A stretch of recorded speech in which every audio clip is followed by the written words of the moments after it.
Everyone hits a bump in the road. What do you do with it? Be inspired as we explore the ways people experience, navigate, and manage the ups and downs and twists and turns in this road trip called life. Welcome to another episode of Bump in the Road. The basic podcast is always free. We also have a premium subscription called Bump 2 that lets you listen in on extended behind-the-scenes conversations with our guests. Check it out at www.bumpintheroad.us. In 1996, Jill Bolte Taylor was a brain researcher at Harvard University. One morning, she had a stroke and watched as her brain shut down. What she experienced and learned may just change your life. Dr. Taylor's newest book, Whole Brain Living, gathers all she learned into an actionable, understandable approach to mental health. She teaches us how to recognize the different functions of our brains and coordinate them for healthy, balanced living. I had an interesting experience with whole brain living methodologies, which I detail in a recent side trip. Side trips are relatively new. They're super short podcasts that allow me to share my thoughts beyond the main conversation. Side trips can be found under Bump in the Road on all major podcast platforms and in the blog on the website. Be sure to check out my story about whole brain living. You'll see the wisdom, the brilliance, and the potential of Dr. Taylor's work. And for Bump 2 subscribers, there is a behind-the-scenes conversation with Dr. Taylor that ranges from the power of silence to the use of hallucinogenics to find greater consciousness. That conversation is available on the website. So today, please welcome Dr. Taylor to Bump in the Road. Jill, welcome to Bump in the Road. If you would, tell us your story. The story. So I grew up to study the brain because I have a brother who is only 18 months older than I, and he would eventually be diagnosed with schizophrenia. And as a children, everything we did together. So I noticed early on that we're different. People are different from one another. And it really stimulated me tuning into body language, facial language, intonation of voice. What is people who were being deceptive? I mean, I really became fascinated with what are we as an animal, as a human animal. So eventually I grew up to become a neuroanatomist, and I was teaching and performing research at Harvard Medical School. And at the age of 37, I woke up and I was experiencing a major hemorrhage in the left half of my brain. So over the course of 4 hours, through the eyes of a neuroscientist, I got to watch my own left hemisphere be completely consumed by a mass of blood and shut down. And but I was still conscious. I was still alive, but I didn't have a left hemisphere anymore with all of the skills that it brings. But I was existing in this amazing state of just the right hemisphere. And it was a fantastic experience, but but completely non-functional, may I say. Blissful euphoria, but completely non-functional.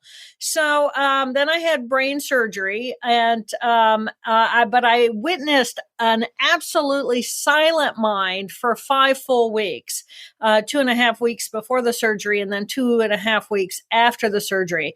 And that was quite an interesting experience to just have this up close, intimate understanding or relationship with the groups of cells in my brain that perform functions, and which ones were now offline, which ones were now more online because they were no longer being inhibited by the other more powerful circuits of my left brain. And then it took 8 years for me to recover all skill sets. And that was a very dynamic and purposeful day by day recovery process. And then I was completely recovered. So then I wrote a book, My Stroke of Insight.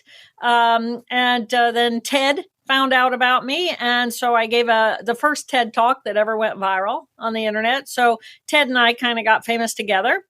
And then, but it didn't do what I wanted it to do. It was a miss. It was people gained a new insight and awe of me and my experience and my brain, but I wanted everyone to get a sense of awe and reverence for their own brain. And it took years for me to figure out, well, how do I communicate this in a way that people can get it for themselves? And then in 20, I wrote Whole Brain Living, The Anatomy of Choice and the Four Characters That Drive Our Life. And it was published in 21. And now I'm just educating really all kinds of anybody with a brain who will listen about their own brain so that they can have a higher level of differentiation inside of themselves so that they can actually pick and choose who and how they want to be and find more peace in their life. The idea of consciously crafting your identity through these different pieces of your brain is just fascinating. You had to reconstruct your entire identity after going through that stroke, didn't you? Well, I had a death of the identity that I had before. That girl wasn't there anymore. That circuitry was swimming in a pool of blood. And it would be a very long time, 8 years really, before that part of my brain would come back on full force. And interestingly, once it did come back online, it wanted to go back to being the boss inside of my head. And I'm thinking, I'm so grateful that this circuitry is back online because I desperately need the skill sets of this part of my brain.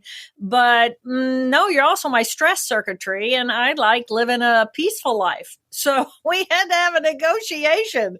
And we did have a negotiation. And if I can have a negotiation with the different parts of my brain, then we all can. And it's like, oh, wow, what a concept. It's kind of like differentiating between I have a hand and I can use a hand, or I have differentiation of those individual fingers and I can pick and choose how I want to use those digits individually. So it's just really offered me a higher level of differentiation about who am I as a living being? Who are we as a human brain? And how can we as a collective whole of humanity, what can we learn from differentiation inside of our own lives? Now, in Whole Brain Living, you talk about four characters. For anybody who hasn't read the book, would you outline those characters and how they relate to each other?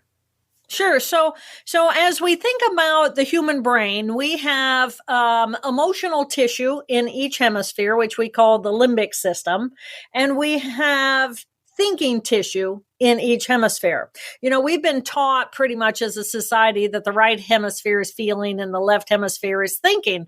And that's simply neuroanatomically not true. We have emotional tissue in each hemisphere and we have thinking tissue in each hemisphere.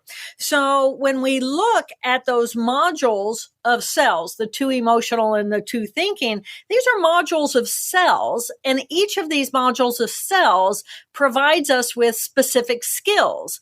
And so if I wipe out due to some kind of a trauma, a certain group of cells, it's pretty predictable what I'm no longer going to be able to do, even though the rest of me is still conscious. And we know that from all kinds of lesion studies and stroke, which is, prevalent in our society. So, but as we look at these four different groups of cells, the left thinking tissue is that A-type personality skill set. It's our ability to have language, to be able to speak, create sound, dog is a sound, place meaning on that sound, and then you can understand and communicate with me because now we have a shared language. And so we're also going to have reading and writing and arithmetic in that left hemisphere, which I call left thinking, which I call character one. So the character one is pretty much our character A personality. It is that portion of our brain that relates me, the individual, whatever I am in all of my brain, to the external world. And the external world is a collection of other people like me. And it is that character one thinking tissue of that left brain that we use to define what is the social norm. And then it is our goal able to fit ourselves into that social norm so that we're following the rules of our society. And that way we stay out of trouble. But it's really all about this portion of our brain that is capable of creating control in the external world. So it organizes and it categorizes and it thinks hierarchically and linearly across time. So character one is that part of us that goes to work, and we all have that part of ourselves. But the biggest difference between what's going on in the left hemisphere and the right hemisphere is that the right hemisphere is right here, right now. Easy to remember, right here, right now.